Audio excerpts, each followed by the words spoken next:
ಎಲ್ಲರಿಗೂ ನಮಸ್ಕಾರ. ನನ್ನ ಹೆಸರು ಸಿಂಧು ಮಲ್ಲಿಕಾರ್ಜುನ್ ಶಿರೂರ್. ನಾನು 5ನೇ ತರಗತಿಯಲ್ಲಿ ಓದುತ್ತಿದ್ದೇನೆ. ನಮ್ಮ ಶಾಲೆ ಹೆಸರು ಸರಕಾರಿ ಹಿರಿಯ ಪ್ರಾಥಮಿಕ ಶಾಲೆ ಹನುಮನಕೊಪ್ಪ. ನಾನು ಇಂದು ನಿಮ್ಮ ಮುಂದೆ ಮಾಡುವ ಪ್ರಯೋಗವೇನೆಂದರೆ, ಗಾಳಿಗೆ ಒತ್ತಡ ಇದೆಯೋ ಇಲ್ಲವೋ ಅಥವಾ ಇದ್ದರೆ ಗಾಳಿ ಮೇಲ್ಮುಖವಾಗಿ ಚಲಿಸುತ್ತದೆ, ಕೆಳಮುಖವಾಗಿ ಚಲಿಸುತ್ತದೆ, ನೋಡೋಣ ಬನ್ನಿ. ನಾನು ಮಾಡುತ್ತಿರುವ ಮಾಡೆಲ್ಗೆ ಬೇಕಾಗಿರುವ ಸಾಮಗ್ರಿಗಳು: ನೀರು, ಬುಟ್ಟಿ, 2 ಪ್ಲಾಸ್ಟಿಕ್ ಬಾಟಲ್ಗಳು.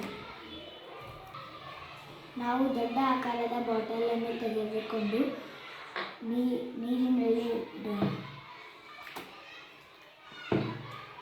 ನೀವು ನೋಡಬಹುದು, ನೀರು ಮೇಲ್ಮುಖವಾಗಿ ಚಲಿಸುತ್ತಿದೆ, ಗಾಳಿಯು ಮೇಲ್ಮುಖವಾಗಿ ಚಲಿಸುತ್ತದೆ, ನೋಡೋಣ.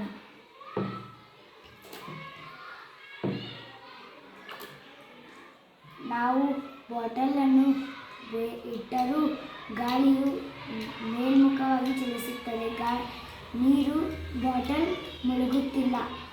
ನಾವು ಈಗ ಸಣ್ಣ ಬಾಟಲನ್ನು, ಈಗ ಗಾಳಿಯಲ್ಲಿ ಯಾವುದೇ ನೀರು ತುಂಬಿಲ್ಲ, ಬಾಟಲ್ನಲ್ಲಿ ಗಾಳಿ ಆವರಿಸಿದೆ. ನಾವೀಗ ಅಡ್ಡ ಇಟ್ಟು ನೋಡೋಣ.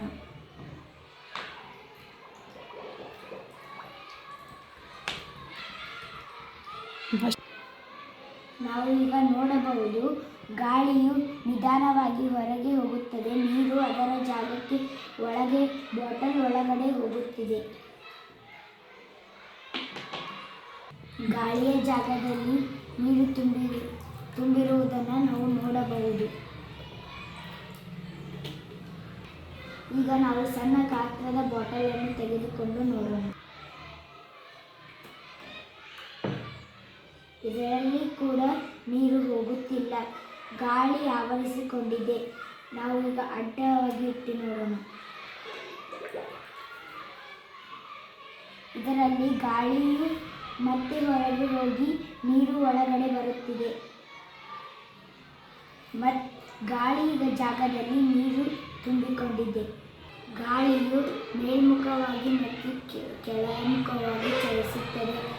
ನಾವು ದೊಡ್ಡ ಬಾಟಲನ್ನು ಇಟ್ಟಿದಾಗ ಅದು ವೇಗವಾಗಿ ಚಲಿಸುತ್ತಿತ್ತು. ಸಣ್ಣ ಬಾಟಲನ್ನು ಇಟ್ಟಿದಾಗ ಅದು ಸ್ವಲ್ಪ ಹಗುರವಾಗಿ ಚಲಿಸುತ್ತಿತ್ತು.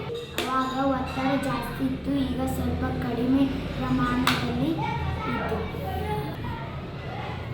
ಇದರಿಂದ ನಾವು